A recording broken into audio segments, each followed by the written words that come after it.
I've got another Pauper proposal for you today. Fair warning, this is not a perfected deck, but rather a proposal using the cards I specify. I'd love to see some variety in the Pauper meta due to it being the most accessible format besides Commander. This deck idea came from the card Erosion. My boss gave me a bunch of his old cards, and there were 4 copies of this in the stash. Shout out to you, boss. I of course immediately had to try and make a deck with them. Erosion costs blue, blue, blue, and states that you enchant a land, and at the beginning of the upkeep of Enchanted Land's controller, destroy that land unless a player plays 1 or 1 life. So how do we add on to this? It's a taxing sort of effect that will keep our opponent from playing and slowly killing them, but it's extremely slow by itself, so I added 4 Psychic Venoms, also from that collection of cards. Enchant another land, and when it's tapped, this enchantment will do 2 damage to that land's controller. Again, oppress our opponent, making it hard for them to use their own mana. Next, there are 2 copies of Mana Chains for those pesky creatures, like Mana Dorks or something like that, and Mana Chains gives the enchanted creature cumulative upkeep 1,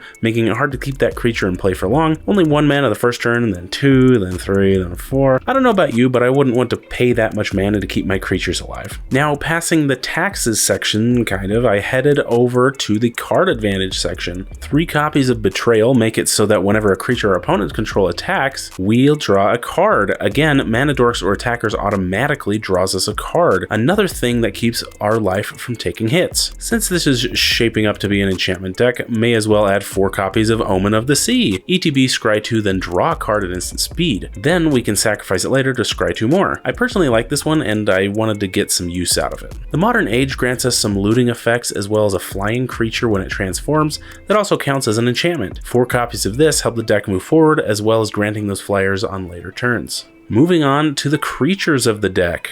This one may be a bit silly to some, but I quite enjoy it. Steelclad Spirit is a 3/3 for 2 mana that has Defender, but whenever an enchantment we control enters the battlefield, it can attack as though it didn't have Defender. So it's a really nice wall, as well as a medium-sized attacker with a fantastic mana curve. Brine Giant is one I've been wanting to use so much. It's a 5/6 for 7 mana, but it costs less for each enchantment we control, and 1/3 of the deck is enchantment, so I'm sure it'll cost a lot less late game. 2 of these in the deck. Now, we also have to protect all our stuff. 4 copies of Counterspell should do the trick. What's the proper blue deck without some counters? 4 copies of Spell Pierce, of course, hopefully keeping our opponents at bay. And 2 copies of Turn Aside. We will have a lot of permanents, so countering destroy spells that target them is very crucial. There are only 2 copies of this on the main board because some decks don't run too much removal sometimes. 11 islands in the deck, as well as 2 Halimar Depths, which usually keeps us slightly ahead of what's going on in our deck. 2 copies of Lonely Sandbar for some cycling if need be, and 1 copy of Skyline Cascade, freezing a creature if we need it. Our sideboard consists of 4 Chronic Floodings, possibly to keep some non-graveyard decks a little more at bay, 2 Volrath's Curses, which is kind of like pacifism,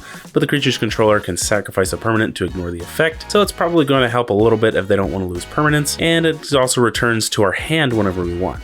The other 2 copies of Turn Aside are here, just in case someone is running more removal. 4 Impede Momentums, which taps and stuns a creature for 3 turns, and it also scries 1. I love this one, but it's not as useful against decks that don't run a lot of creatures. And finally, 3 Dispels that counter instant spells specifically, not bad for the other blue decks out there. This whole deck will run you a whopping $23.19 as of the recording of this video. Now it's your turn to tell me in the comments about what I got right and what I got wrong. I'm not the best at deck building, so your feedback is greatly appreciated. Thank you so much for watching, and thank you to my Patreon supporters. Make sure you like, subscribe, and ring that bell so you don't miss your weekly dose of magic.